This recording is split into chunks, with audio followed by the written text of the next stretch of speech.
Alhamdulillah wassalatu wassalamu ala Rasulillah. Kita lanjut. Nabi Muhammad SAW lahir dan diberi nama Muhammad. Nama yang bukan inisiatif. Beda dengan nama kebanyakan kita.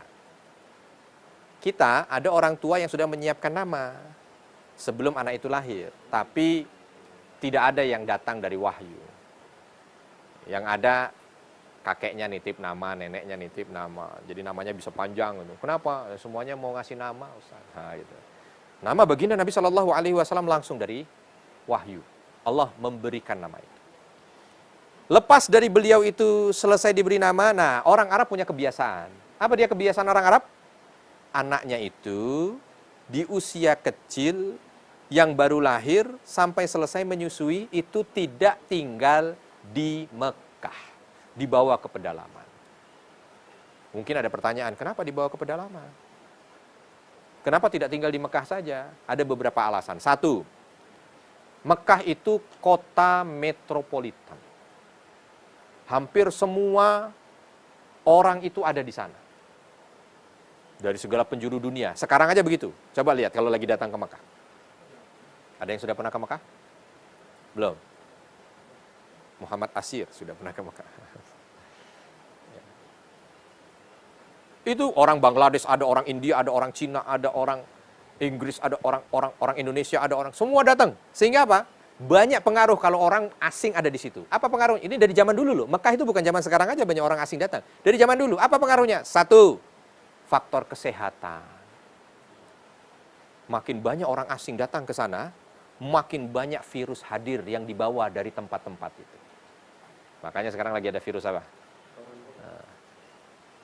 Coba lihat daerah-daerah yang terindikasi lebih banyak terkena, itu biasanya yang paling banyak orang asing datang ke sana. Makanya negara-negara tetangga yang lebih banyak orang asingnya datang itu lebih banyak kena. Itu dulu Mekah juga begitu. Nah, anak kecil itu paling rentan terkena penyakit. Maka orang-orang Arab dulu menjauhkan anaknya dari Mekah supaya tidak terkena banyak kemungkinan penyakit.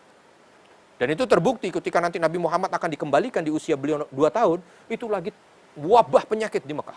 Semua anak bayi meninggal. Nanti kita akan cerita. Ya. Yang kedua, karena banyak orang, bahasa jadi hancur. Karena tidak semua orang bisa bahasa Arab kan. Maka orang, contoh sekarang, orang Bangladesh datang ke Arab pakai bahasa dia. Yang diarapin. Orang Indonesia pakai bahasa dia, diarapin. Ya. Contoh bahasa Indonesia yang diarapin. Ada yang tahu bahasa Arabnya hati? Apa? Qalbun. Begitu temannya mau jalan, dia bilang, hati-hati ya. Wah, qalbun. Nah, itu kan hancur kan? Hancur gak bahasa? Hancur bahasa. Ya, kenapa? Karena memang bukan bahasa induknya. Nah, orang Arab itu, salah satu kehormatan bagi mereka di masa itu adalah ketika punya anak, bahasanya itu tetap masih mampu memegang bahasa aslinya. Orang nyebutnya bahasa fushah. Maka kalau ini hidup di tengah orang-orang yang hadir dari berbagai macam bangsa ini, bisa hancur. Lama-lama tadi begitu. Hati-hati jadi qalbun. Gitu. Ya. Nah ini. Ya. Mata hati jadi qalbun ainun. Nah, gitu ya. Atau ainun qalbun. Kan lucu. Orang Arab nggak paham. Makanya dijauhkan dengan berbagai macam bentuk. Ya. Ada beberapa alasan. Salah satunya itu. Nah, jatuh pada Nabi Muhammad SAW. Nah, ketika Nabi Muhammad lahir, yang banyak datang untuk mengambil anak-anak bayi yang dibawa ke pedalaman, itu adalah keluarga-keluarga dari Bani Sa'ad. Yang baru melahirkan anak, yang wanitanya masih punya susu yang dibagi untuk anak sesusuannya, maka mereka datang. Terdapatlah satu keluarga yang kala itu sedang dalam kondisi miskin papa. Nggak punya harta. Datang dari Bani Sa'ad. Naik keledai dan kambing mereka yang mereka bawa.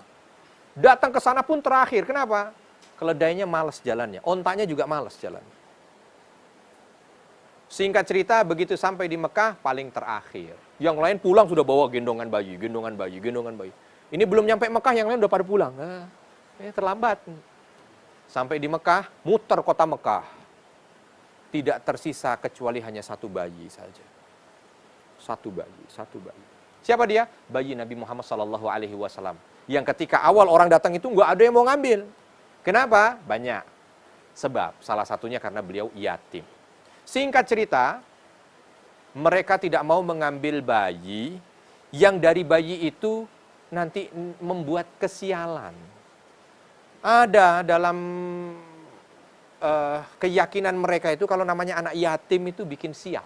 Apalagi ini baru lahir sudah yatim, ayahnya sudah meninggal. Takut kalau bikin sial. Maka apa? Nggak ada yang mau nerima, nggak ada yang mau nerima. Nah, Halimah Sa'diyah kala itu, ya, dengan suaminya yang bernama Haris, komunikasi, gimana nih? Kita ambil nggak? Kita ambil nggak? Tapi kalau nggak diambil, maksud kita pulang lagi ke kampung Bani Sa'ad. Bani Sa'ad itu sekarang dari Mekah ke kampung Nabi disusui itu, kurang lebih kalau naik mobil, kurang lebih sekitar 3 jam. Itu naik mobil, kalau naik ini bisa 3 hari. 3 hari pulang nggak bawa apa-apa, kita dalam kondisi ini, pokoknya udah, ambil dah. Ambil, mau nggak mau udah ambil. Kita lihat aja, kalau memang ternyata ini bawa kesialan, kita pulangin lagi. Tapi kalau ternyata dia bawa keberuntungan, berarti kebaikan buat kita. Akhirnya dengan berat hati awalnya diambil. Dan ketika diambil, apakah terbukti itu bayi membawa kesialan? Kita akan cerita pada perjalanan pulang Nabi Muhammad SAW yang dibawa oleh Halimah Sa'diyah. Dari sini kita tahu bahwa dari detik-detik awal Nabi Muhammad SAW itu lahir ke muka bumi, ternyata beribu kebaikan sudah hadir.